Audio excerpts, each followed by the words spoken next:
ধরে তারা এখানে হত্যা, খুন, ধর্ষণ, লুটপাট চালায়। সিঙ্গাপুরের ইনফ্রাস্ট্রাকচার টোটালি ভেঙে পড়ে। 1945 সাল আস্তে আস্তে জাপান দ্বিতীয় বিশ্বযুদ্ধে আত্মসমর্পণ করে। আর বিশ্বযুদ্ধ শেষ হতেই ব্রিটিশরা আবারও সিঙ্গাপুরে ফিরে আসে।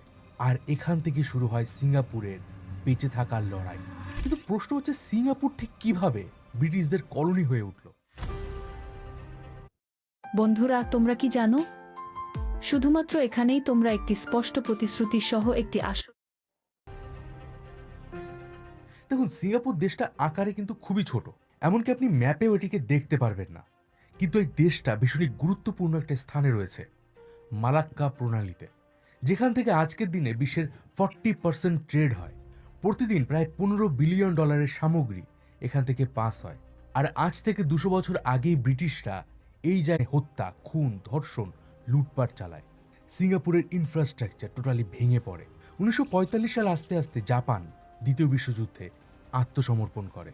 আর বিশ্বযুদ্ধ শেষ হতেই ব্রিটিশরা আবারও সিঙ্গাপুরে ফিরে আসে। আর এখান থেকে শুরু হয় সিঙ্গাপুরের বেঁচে থাকার লড়াই। কিন্তু প্রশ্ন হচ্ছে, সিঙ্গাপুর ঠিক কিভাবে ব্রিটিশদের কলোনি হয়ে উঠল? বন্ধুরা, তোমরা কি জানো? শুধুমাত্র এখানেই তোমরা একটি স্পষ্ট প্রতিশ্রুতি সহ একটি